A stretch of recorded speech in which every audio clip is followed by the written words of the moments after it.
আসসালামু আলাইকুম এভৰিৱান কি খবৰ আপোনালোকৰ আশা কৰো আপোনালোক সকলোবোৰ ভালে আছে মোৰো আপোনালোকৰ দোৱা আশীৰ্বাদত ভাল আজি এটি নতুন ভিডিঅ লৈ আপোনালোকৰ মাজলৈ আগবাঢ়ি আহিছো যিহেতু মই এগৰাকী হাউসৱাইফৰ যিখিনি দায়িত্ব যিখিনি কৰ্ম দিনটো কৰিব লাগে ৰাতিপুৱা ব্ৰেকফাষ্ট বনোৱাৰ পৰা দুপৰীয়া লাঞ্চৰ পৰা ৰাতি ডিনাৰলৈকে সকলোখিনি কি কৰো আপোনালোকৰ লগত সকলো শেয়াৰ কৰিম সো ভিডিঅটো চাই থাকিব একেবাৰে শেষলৈকে এতিয়া ফাৰ্ষ্টতে মই ঘৰৰ কাৰণে সকলো কাৰণে মানে ব্ৰেকফাষ্ট বনাই আছো আৰু ব্ৰেকফাষ্টত মই বনাইছো ৰুটি আৰু লাইফ এজ এ হাউসৱাইফ ইমান ইজি নহয় সকলোখিনি দায়িত্ব এগৰাকী বোৱাৰী হোৱাৰ আৰু এগৰাকী মাতৃ হোৱাৰ গোটেইখিনি কৰিব লাগে নহয় জানো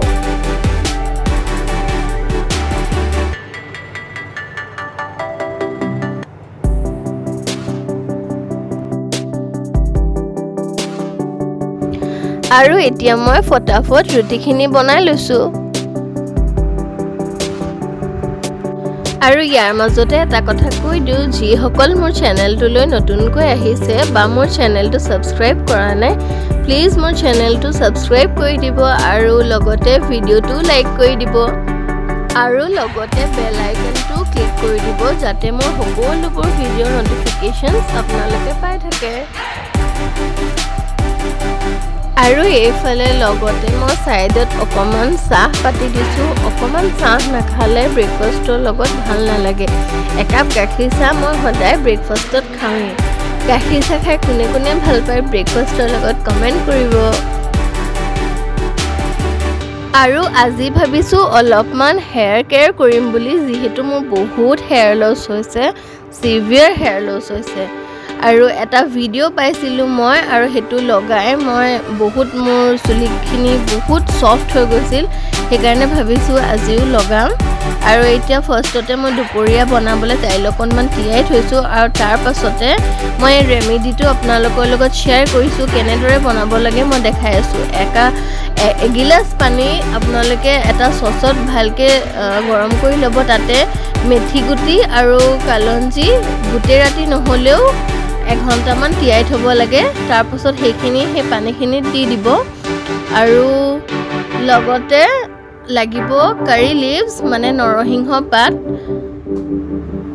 নৰসিংহত কিছুমান এনেকুৱা গুণ আছে যিহেতু আমাৰ weight loss হওক গেছৰ প্ৰবলেম হওক আৰু চুলিৰ কাৰণে হওক আমাৰ কাৰণে বহুতেই দৰকাৰী অকমান কেখিলামান নৰসিংহ পাত তাত দি দিছো আৰু পিয়াজ এটা সৰু স্মল সাইজৰ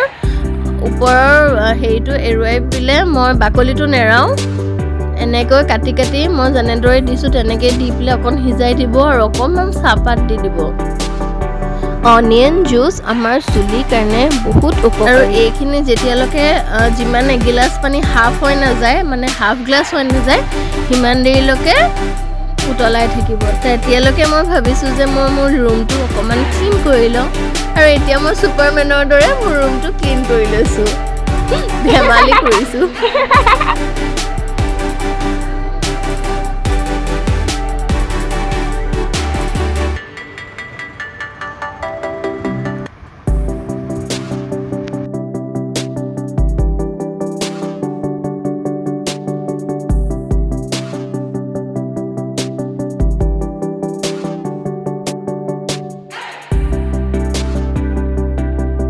আৰু এতিয়া বেডশিটখন ভালদৰে পাৰি লৈছো আৰু বেটিয়েও মোক লগত অলপমান হেল্প কৰিছে মাজে মাজে হেল্প কৰে বাৰু তাই অকণ কাম শিকাব লাগে আৰু এতিয়া বিছনাখন পৰাৰ লগালগ জিয়ানো আহি পৰি দিলে আৰু এইফালে মোৰ যিখিনি ৰেমেডি মই আপোনালোকৰ লগত শ্বেয়াৰ কৰিছিলো সেইখিনি ঠাণ্ডা হৈ গ'ল আৰু মই এতিয়া বল এটাতে উলিয়াই লৈছো চাকি পিলে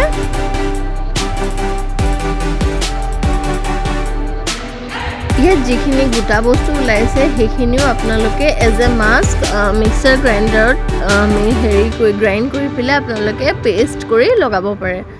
আৰু এতিয়া ফাৰ্ষ্টতে মই বেটিকো অকমান লগাই দিছো চুলিখিনি মই ভালদৰে ফনিয়াই ল'লোঁ আগে আৰু ছেকশ্যন ৱাইজ কৰি গুৰিয়ে গুৰিয়ে অকণ অকণকৈ কটনৰ সহায়ত মই লগাই লওঁ আৰু ভালদৰে মাছাজ কৰি দিওঁ। আধা ঘণ্টা বা 1 ঘণ্টালৈকে আমি এইখিনি ৰাখিব পাৰোঁ।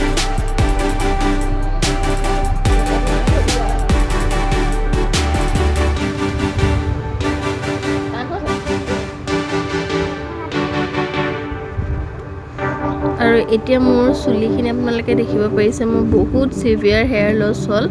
ল'ৰা ছোৱালী মানে বেবী হৈ যোৱাৰ পাছত বহুতৰ হেয়াৰ লছৰ প্ৰব্লেম ফেচ কৰে বহুত মাইকী মানুহে। আৰু মই এক্সট্ৰাকৈ তেনেকৈ ডক্টৰক দেখুওৱা নাই, তথাপিতো মই যিমানটো পাৰোঁ নিজে চেষ্টা কৰোঁ কেয়াৰ ল'বলৈ। আৰু মই এনেকৈ ৰেমেডি বেছি ইউজ কৰিব নোৱাৰোঁ মানে কিয় মোৰ এলাৰ্জি প্ৰব্লেম আছে আৰু বহুতে এলাৰ্জি প্ৰব্লেম থাকিলে যিহেতু ঠাণ্ডাও সোমাই যায় সেইকাৰণে মূৰত সকলো বস্তু ইউজ কৰিব নোৱাৰে আৰু মোৰো সেইটো প্ৰব্লেম, মই সদায় ইউজ কৰিব নোৱাৰোঁ, বহুত কম ইউজ কৰোঁ। আৰু এইফালে আফটাৰ হেয়াৰ ৱাছ একেবাৰে স্মুথ এণ্ড চিল্কি হৈ গ'ল, একদম নেচাৰেল শ্বাইন এটা দি দিয়ে আৰু চুলিখিনি বহুত ধুনীয়াকৈ কণ্ডিশ্যন হৈ যায়, ধুনীয়া হৈ গ'ল। বেটি চুলিখিনি কেনেকুৱা লাগিছে? কোমল কোমল লাগিছে নাই? চফ্ট চফ্ট লাগিছে নাই? নেচাৰেল শ্বাইন এটা হৈছে।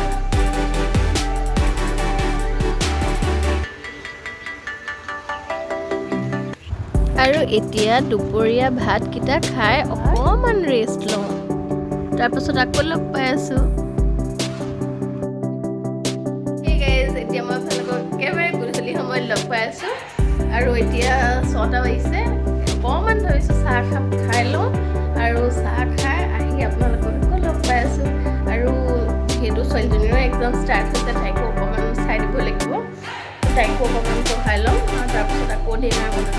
আৰু চাহৰ লগত মোক খুব চুইচ ৰ'ল খাবলৈ মন গৈ আছিল, তাৰপাছত কিন্তু সেই চকলেটৰ চুইচ ৰ'লটো মই নাপালোঁ, সেইকাৰণে এইটোৱে লৈ আহিলে আৰু এতিয়া এইটোৱে কাটি পিনে চাহৰ লগতে খাম। খাবলৈ ইমানো টেষ্টি নাছিল।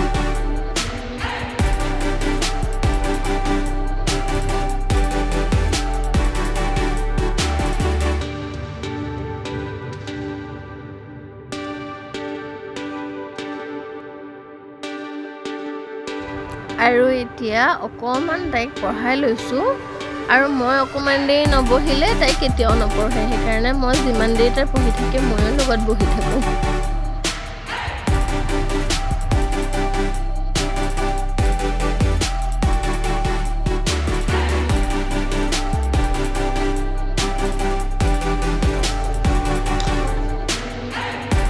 আৰু এইফালে হাজবেণ্ডে অকণমান চব্জি আনিলে, তাকেই খুলি চাইছোঁ। আৰু এতিয়া ভাবিছোঁ ৰাতি অকণমান চিকেন বনাম বুলি। চ' চিকেনখিনি ফাৰ্ষ্টতে মই ভালদৰে ধুই ল'লোঁ আৰু এইফালে পিঁয়াজ স্লাইচ কৰি লৈছোঁ আৰু বিলাহী দি পেলাই বনাম, বিলাহী স্লাইচ কৰি লৈছোঁ।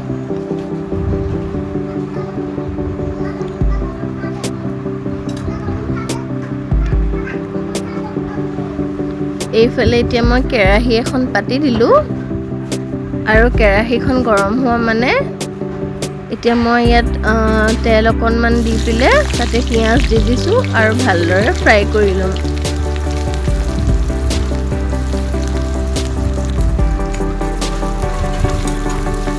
তেলখিনিতে মই নিমখ দি দিছোঁ সোৱাদ অনুসৰি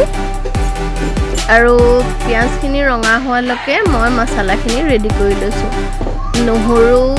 পেষ্ট মই বাতি এটাতে উলিয়াই ল'লোঁ, তাতে দি দিলোঁ হালধি এচামুচ, জলকীয়া গুড়ি এচামুচ, জিৰা গুড়ি এচামুচ আৰু চিকেন মছলা অকণমান আৰু অকণমান ওপৰতে ব্লেক পেপাৰ। আৰু এইফালে পিঁয়াজখিনি হাফ ফ্ৰাই হৈ গ'ল, তাতে দুখিলা তেজপাত দি দিলোঁ আৰু মছলাখিনি মই তাত ঢালি দিলে অকণমান ফ্ৰাই কৰি ল'ম। তেলটো ওপৰত উঠিবলৈ দিম। 2টা কেঁচা জলকীয়া আৰু এতিয়া মই তেলটো অকণ যেতিয়া ফ্ৰাই হৈ ভজা নিচিনা হ'ল, ওপৰতে মই বিলাহীখিনি দি দিলোঁ আৰু এতিয়া ওপৰতে মই চিকেনখিনি দি দিম আৰু ভালদৰে মিক্স কৰি ল'ম।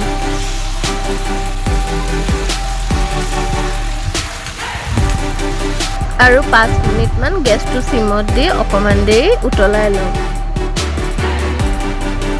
আৰু 5 মিনিট পাছত ইয়াত মই ওপৰত আলু কাটি পিলে ওপৰতে দি দিছোঁ আৰু ঢাকনখন মাৰি দিম আৰু অকণ পানীটো চিকেনৰ এটা পানী ওলাই সেই পানীতে অকণমান সিজিবলৈ দিম